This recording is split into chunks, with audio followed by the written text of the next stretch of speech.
Hello everyone, அஸ்ஸலாமு அலைக்கும். இன்றைக்கி நாம் என்ன ரெசிபி பார்க்க போகிறோன்னா ஃபிஷ் கறி தான் பார்க்க போகிறோம். மீன் குழம்பு. வாங்க ரெசிபிக்குள்ளே போகலாம். மீன் குழம்பு வைக்கிறதுக்கு ஃபஸ்ட்டு 2 மீடியம் சைஸ் வெங்காயமும் 2 மீடியம் சைஸ் தக்காளியும் மிக்சியில் போட்டு நம்ம அரைச்சி எடுத்துக்கலாம். ஃபஸ்ட்டு ஆனத்தை கூட்டிக்கலாம். புளி ஊற வச்சுருக்கேன். இப்போ இதை நல்லா கரைச்சி இதில் எடுத்துக்கலாம். இப்போது புளி கரைச்சாச்சு. இப்போ நம்ம அரைச்சி வச்சுருக்கோம் இல்லையா வெங்காயமும் தக்காளியும், இதை ஆட் பண்ணிடலாம்.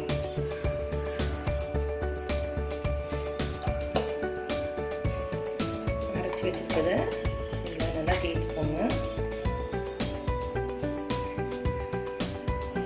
அடுத்தது மல்லித்தூள் ஒரு 3 ஸ்பூன் போட்டுக்கலாம்.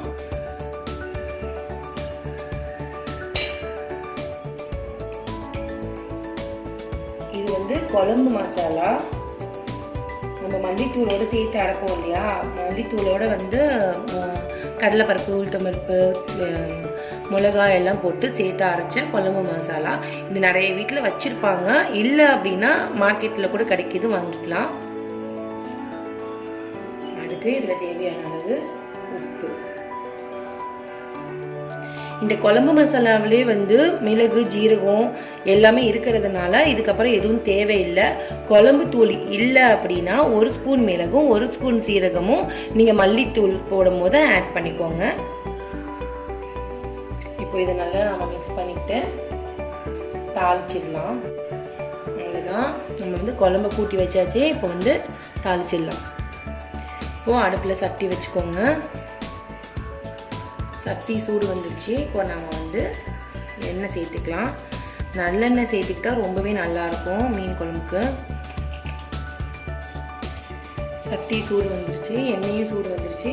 இப்போ இதில் நம்ம 1 ஸ்பூன் கடுகு பொரியட்டும். கடுகும் பொரிஞ்சிருச்சு. ஒரு 1/2 ஸ்பூன் அளவுக்கு பெருஞ்சீரகம் சேர்த்துக்கலாம்.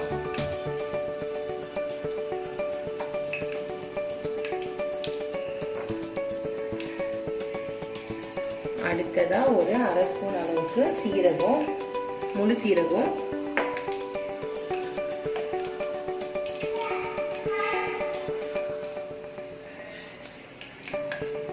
அடுத்தது ஒரு 1/4 ஸ்பூன் அளவுக்கு வெந்தயம். அடுத்ததா இதில் கருவேப்பிலை சேர்க்கலாம்.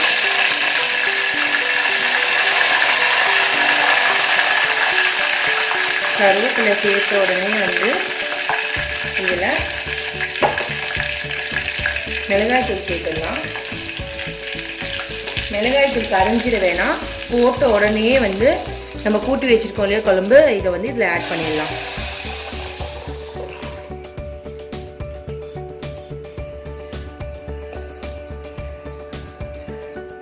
இப்போ இந்த குழம்பு கொதி வரட்டும். அது வரைக்கும் நாம் மூடி வச்சிடலாம்.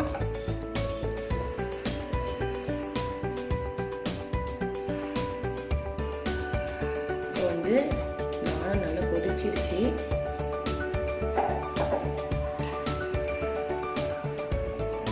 நம்ம இந்த மீனை இதில் சேர்த்துடலாம்.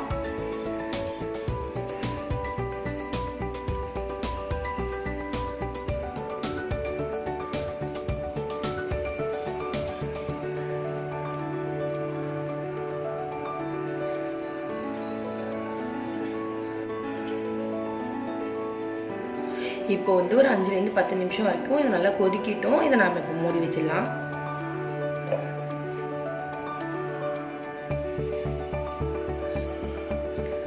இப்போ நம்மளோட சூப்பரான மீன் குழம்பு ரெடி ஆகிடுச்சு. நல்ல ஒரு 10 மினிட்ஸில் சூப்பராக கொதிச்சு முடிஞ்சிருச்சு. பார்த்தீங்கன்னா உங்களுக்கு தெரியும், எண்ணெயெல்லாம் மேலே நல்லா ரெட்டிஷாக சூப்பராக இருக்குது. ரொம்ப ஈஸியான ஒரு மெத்தடும் கூட. கண்டிப்பாக இதை நீங்கள் ட்ரை பண்ணி பாருங்கள். உங்கள் ஃபீட்பேக் எனக்கு சொல்லுங்கள். என் சேனல் உங்களுக்கு பிடிச்சிருந்துச்சின்னா மறக்காமல் வகிதாஸ் கிச்சனுக்கு சப்ஸ்கிரைப் பண்ணுங்கள். லாஸ்ட்டாக இதில் கொஞ்சமாக கொரியாண்டர் லீவ்ஸ் போட்டு வச்சிடலாம். அவ்வளோதான்.